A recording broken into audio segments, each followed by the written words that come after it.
Bayangkan kamu sedang sholat tarawih di masjid, suasana khusyuk, doa mengalun, lalu tiba-tiba di barisan depan seseorang mengarahkan kamera dan menyiarkan semuanya secara langsung di TikTok. Apa yang kamu rasakan? Inspirasi, gangguan, atau justru sesuatu yang lebih dalam lagi? Pertanda bahwa media sosial telah merambah ke ruang-ruang yang seharusnya sakral. Kita hidup di zaman di mana hampir segala hal bisa dijadikan konten. Dari sekedar berbagi momen makan, perjalanan wisata, unboxing barang baru, hingga kini ibadah pun ikut terpapar tren ini. Tapi di titik mana kita harus mulai bertanya, apakah ini masih dalam batas wajar atau justru mulai bergeser makna dari ibadah itu sendiri? Lebih menarik lagi, jika kita lihat kolom komentar di siaran langsung seorang yang sedang live, kita akan menemukan dua reaksi yang bertolak belakang. Ada yang menonton dengan serius, merasa terinspirasi, tapi tidak sedikit juga yang menjadikannya bahan candaan, mengirim komentar absurd, atau bahkan memberikan gift yang mungkin tidak ada hubungannya dengan suasana spiritual. Dari sini kita bisa menggali lebih dalam, bukan bagaimana soal benar atau salah, tapi bagaimana media sosial mulai mengubah cara kita memandang ibadah. Apakah orang yang menyiarkan sholatnya di TikTok benar-benar murni ibadah atau ada motivasi lain yang ikut bermain? Apakah ini sekedar fenomena baru atau justru tanda bahwa spiritualitas kita mulai bergeser ke arah yang lebih dangkal? Di video kali ini kita akan mengupas fenomena ini dari berbagai sudut pandang, mulai dari perspektif psikologi sosial hingga dampaknya terhadap masyarakat luas. Karena ini bukan cuma soal 1-2 orang yang melakukan siaran langsung saat ibadah. Ini adalah cerminan dari perubahan zaman dan bagaimana kita meresponnya. So, selamat datang di segmen Sarjana Beropini.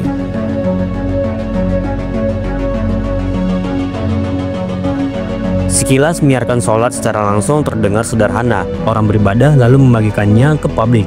Tapi pertanyaannya, mengapa harus live? Apa motivasi di baliknya? Dalam psikologi sosial, ada istilah virtue signaling atau fenomena di mana seseorang menunjukkan tindakan moral atau religius dengan tujuan mendapatkan pengakuan dari orang lain. Nah, ini bukan sekedar soal berbuat baik, tapi ada dorongan untuk terlihat sebagai orang baik. Kita sering melihat orang yang memposting kepedulian sosial di media sosial, tapi dalam kehidupan nyata, dia tidak benar-benar terlibat. Sama halnya dengan ibadah yang disiarkan secara live. Apakah benar-benar berdasarkan pada niat suci, atau ada unsur ingin diakui? Bayangkan seorang imam memulai sholat, kamera sudah siap, siaran langsung berjalan, dan di layar muncul ratusan atau ribuan penonton. Di satu sisi, dia tengah beribadah, tapi di sisi lain, ada angka viewers yang terus bertambah. Ada komentar masuk, ada GIF yang muncul dengan efek animasi. Apakah dalam kondisi seperti ini, ia masih benar-benar fokus? Ya, tentu kita tidak bisa menghakimi secara langsung. Bisa jadi memang ada yang berniat berdakwah, tapi masalahnya antara dakwah dan pamer itu batasnya sangat tipis. Ketika ibadah yang harusnya bersifat privasi berubah menjadi tontonan publik, keikhlasan mulai dipertanyakan. Apalagi media sosial seperti TikTok mendorong engagement, semakin banyak interaksi, semakin tinggi kemungkinan siaran itu viral. Jika ada potensi mendapatkan keuntungan dari siaran langsung, maka godaan untuk menjadikannya kebiasaan bisa semakin besar. Pada titik ini, ibadah yang seharusnya menjadi sarana mendekatkan diri kepada Tuhan bisa berubah menjadi semacam pertunjukan di media sosial. Dan inilah yang memicu perdebatan apakah ini cara baru dalam berdakwah atau justru sebuah komodifikasi ibadah yang mereduksi esensinya. Apakah kamu pernah merasa terganggu saat sedang beribadah? Mungkin oleh notifikasi HP yang berbunyi atau suara orang yang berbicara di sekitarmu. Tanpa sadar, fokusmu terpecah dan ibadah yang seharusnya menjadi momen intim berubah menjadi rutinitas yang terasa kosong. Nah, ada namanya cognitive load dalam psikologi kognitif atau beban kognitif. Otak manusia memiliki kapasitas terbatas dalam memproses informasi. Semakin banyak yang harus diproses dalam satu waktu, semakin sulit untuk fokus secara maksimal. Sekarang mari kita kaitkan dengan fenomena live TikTok saat sholat. Saat seorang sedang beribadah, ia perlu fokus pada gerakan, bacaan, dan hubungan spiritualnya.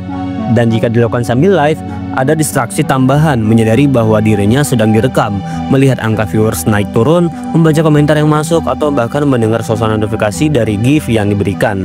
Secara tidak sadar, perhatian bisa lebih condong ke audiens dibandingkan ke ibadahnya sendiri. Ada penelitian dalam bidang neuropsikologi yang menunjukkan bahwa reward digital seperti likes dan komentar bisa mengalihkan fokus seseorang dari tugas utama mereka.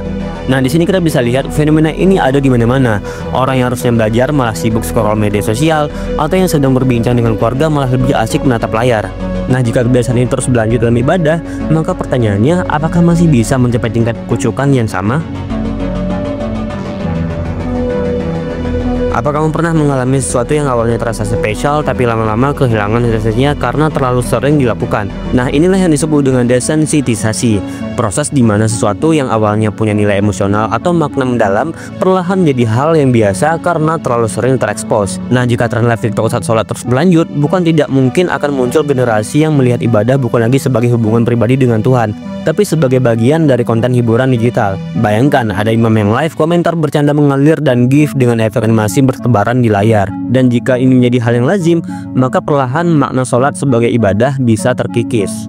Ya, mungkin bagi sebagian orang ini bukan masalah besar, yang penting tetap sholat. Tapi jika sebuah ritual kehilangan esensinya dan hanya menjadi formalitas, maka nilai spiritual di baliknya juga bisa memudar. Hal ini serupa dengan orang yang membaca doa tanpa memahami maknanya, atau berpuasa tetapi tetap melakukan hal-hal yang bertentangan dengan nilai ibadahnya. Jika ibadah semakin terkomersialisasi, di titik mana kita bisa menarik garis antara kesungguhan spiritual dan sekedar eksistensi digital? Pada akhirnya, yang menentukan sah atau tidaknya ibadah tetaplah niat. Dalam Islam, sholat adalah hubungan personal antara manusia dan Tuhan. Nah, tapi jika niatnya mulai bercabang antara beribadah dan ingin mendapatkan pengakuan, ada risiko ibadah itu kehilangan esensinya. Di era sekarang, tantangan bukan hanya sekedar melaksanakan ibadah, tetapi juga menjaga kemurniannya dari distraksi sosial.